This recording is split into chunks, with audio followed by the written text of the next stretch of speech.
So this is 5 top tips for those newbie competitors who have absolutely no idea what you're doing when it comes to your very first show. So tip number 1, get a freaking coach. This sport isn't cheap. It's not something you can do, spending pennies. But at the same time, if you're going to scrimp and save, you're probably not going to look that good on stage. Now, if that coach isn't necessarily a professional coach, but there's somebody who can support you, a PT, friend who's got some kind of experience with nutrition and with training, I strongly recommend that you get them on board. Competing itself can be a really trialing and testing process, particularly the dieting element. It's pretty much impossible to be objective in your conditioning, particularly when it's your first show. 3 or 4 shows down the line, you might be able to monitor where your body's going and the progress that you're making. But for show number 1, take that stress off yourself, because otherwise it'll kill you.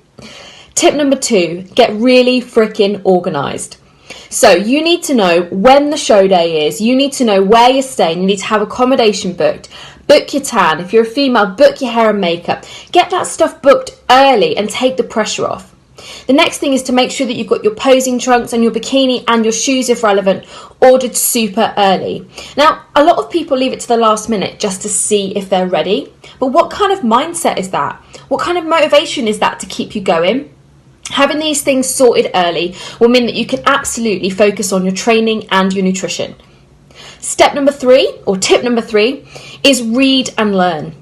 Join every freaking group that you can. But only ask questions that are about the show or the show day, not about your own prep. If you have a coach, this brings me on to point number 4, you need to trust the process. So although it's really important that you ask questions and absorb as much information as you can about that federation, you've also got to know that your coach has got one way of doing things, a way that works for you or a way that they're trialing with you.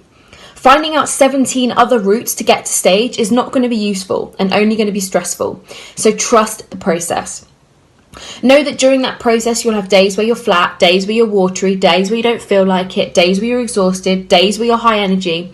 Just go with the flow, okay? Unless your coach is a total moron and you're on like 1,000 calories doing 2 hours of cardio a day. And if you are, then you should probably send me a message and let's talk. But unless your coach is a total moron, just trust the process.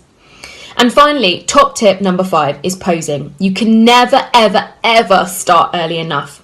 Now, I actually tell people to not use YouTube videos, to not use videos of other people posing, because your posing's got to suit your physique. Now, depending on the federation will depend on whether or not there are mandatory poses for your category or for the whole show in general. But what I would say is do your research, find out what you need to be doing. Absolutely watch videos for background, but don't try to replicate other people's posing. Instead, find a posing coach that works with that federation or coaches clients for that federation and actually get a routine for yourself. So that's just top 5 tips. I could probably talk about this for an hour. If you do have any questions, post them below.